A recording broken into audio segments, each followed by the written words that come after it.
Right, ladies and gents, welcome to another video. So this is everything to consider when injecting insulin. I may have missed some things, but I think I've included pretty much everything. But if I have missed anything, if you could let us know in the comments, and what I'll do is I'll pin anything I've missed to the top comment. So basically this video plus the pinned top comment in the comment section. But yeah, I think I've got the vast majority of things anyway. So let's get started. So first of all, injecting insulin for, or taking the medication for?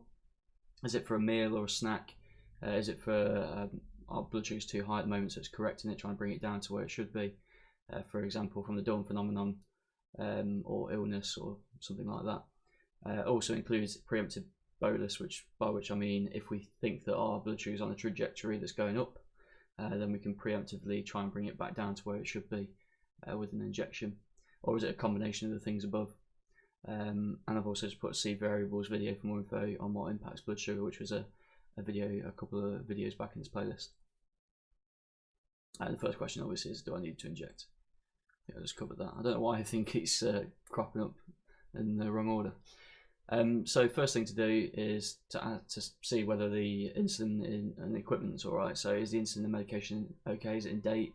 Has it been left in direct sunlight, which can damage it, make it not work properly or at all? Has been exposed to too hot or too cold temperatures? Has been spoiled in some way? Have I changed the needle or cannula? And have I checked for air bubbles? Now these things sort of become routine, so a lot of the questions that we're going to go through here we probably won't need to ask, because we'll just know. For example, is it in date? We'll probably pretty much know that all the time. So we want to know what our current and what our projected blood sugar is, so what the trajectory of our blood sugar is likely. So is it going up, or is it going down, or is it staying steady? So we want to ask what our blood sugar is at the moment. Can I trust the accuracy of the measurement I've taken? So for example, did I wash my hands before doing the blood test?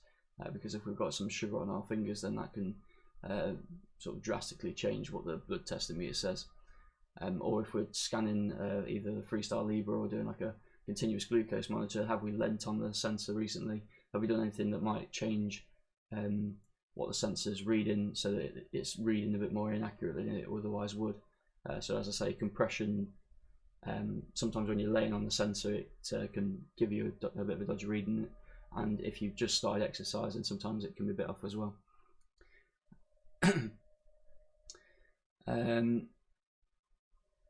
So yeah, this will require knowing the factors of that higher and low blood sugar, which I've gone into in the variables video previously in this playlist.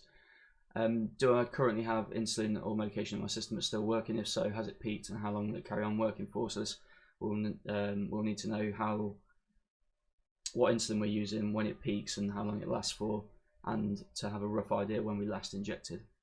Because obviously if we've still got stuff working and then we inject more, then that could bring us down too low, for example.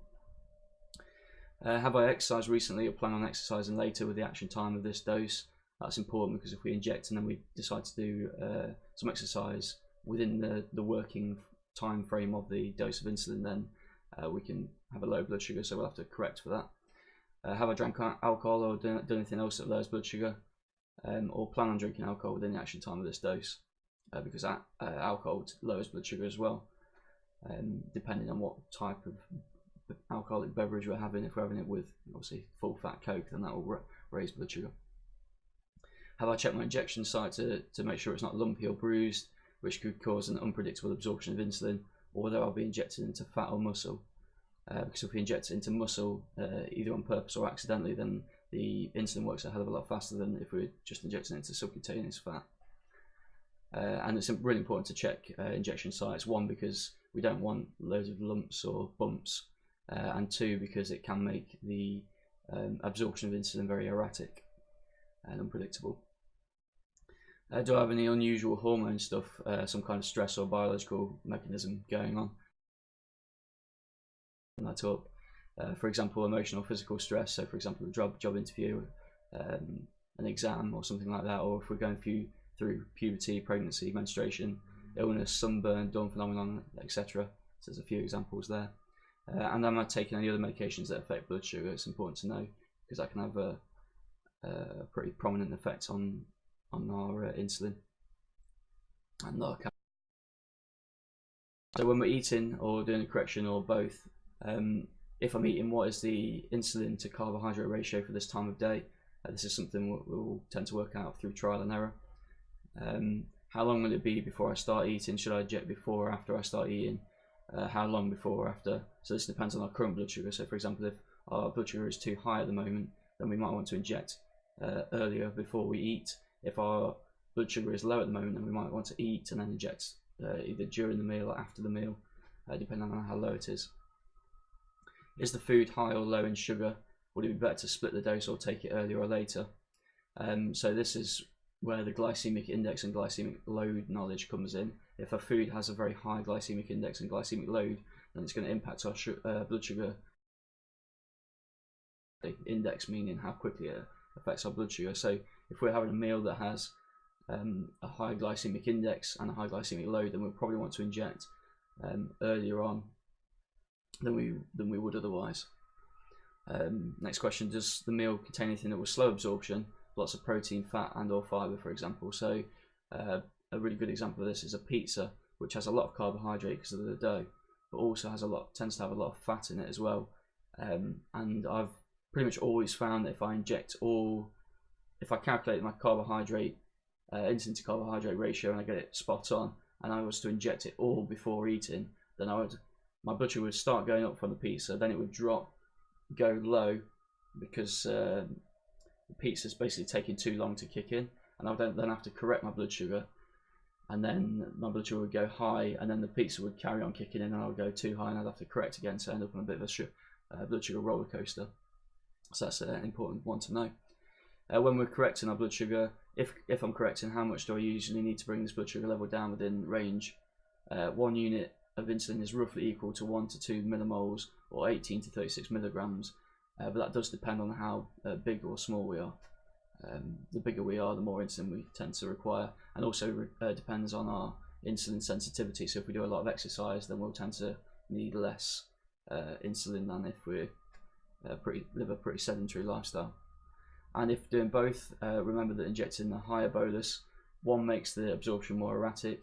According to Dr. Bernstein, there's a really good book called The Diabetes Solution. Anything over 7 units should be split to 2 or more injections. And 2, it could cause a low blood sugar if it kicks in before the food is absorbed. So it's always kind of it's a tough balance to get, to try and balance the absorption of the insulin versus the absorption of the food. But yeah, injecting a high amount of insulin at once makes it a lot more difficult or a lot more unpredictable. So we've got to ask ourselves, how high my blood sugar is currently, / how long the food will be, / how sugary the food is, / how much fat, protein, or fiber is in the food, and all the other factors listed above will influence our decision on whether to inject it and how much to inject. So there's quite a few variables there. Yeah, so that's a lot of questions to consider, but don't worry, a lot of these questions can be dense down fairly quickly. So is the insulin okay? And it's fairly easy to know based on how we've stored it. Changing in the needle and checking for air bubbles becomes routine. Knowing what our blood sugar is doing, the trajectory, if I can get that words out, takes a bit of getting used to and can still be unpredictable at times due to the sheer amount of variables and variables within variables that there are. But we do start to get a rough idea through trial and error. And having staple meals does help with that, and a reasonably set routine, although it doesn't have to be too set these days. That just helps. Knowing our insulin action time and peak time, it's just a matter of looking up and then remembering it, and then either writing it down or trying to remember when we last injected. Injection and cannula site rotation becomes routine, although we should be careful that we don't routinely inject them in similar places, so we should at least occasionally be conscious of where we regularly inject or put a cannula, because we don't want those lumps and bumps, because it not only doesn't look good, doesn't feel good, but also makes it more difficult to control blood sugar because of the erratic absorption. Insulin to carb ratio can change throughout the day, but most people usually have 1 unit to somewhere between 5 grams and 20 grams of carbohydrates. I'd say it's better to err on the side of caution to begin with and inject too little rather than too much, especially not long after diagnosis with type 1 diabetes, because our pancreas will still be producing at least a little bit of insulin called the honeymoon period. So we'd rather go slightly too high than slightly too low, as you'll soon find out, because low blood sugars feel horrendous. And as an example, so let's say my blood sugar is 10 millimole, which is 180 milligrams, and I made sure that my hands were washed before taking the measurement, so I can trust the measurement I've taken. 1 unit of rapamycin insulin normally reduces my blood sugar by 2 to 3 millimole, which I've found by trial and error over time. So I'll need 1.5 units to bring my blood sugar back into a normal range. If it takes 15 minutes to kick in, but because I'm already a little high, I'll wait at least 30 minutes to make sure that my sugar's going to be brought down at least a little bit into the range before I start eating. If my meal consists of 40 grams of carbohydrate, my insulin ratio is 1 to 20 grams at this time of day. I'll therefore need to inject 3.5 units of insulin in total to both correct the high blood sugar and account for the meal. And then of course I've got to think about whether I'm planning on doing exercise or anything else. And in this example I'm saying that I don't plan on doing exercise or drinking alcohol or anything like that. So I don't need to account for anything like that. So I hope that was a reasonably coherent example. Hopefully this was useful to you. As I say, if I've missed anything, please do include it in the comment section below, and hope to see you in the next video. Cheers.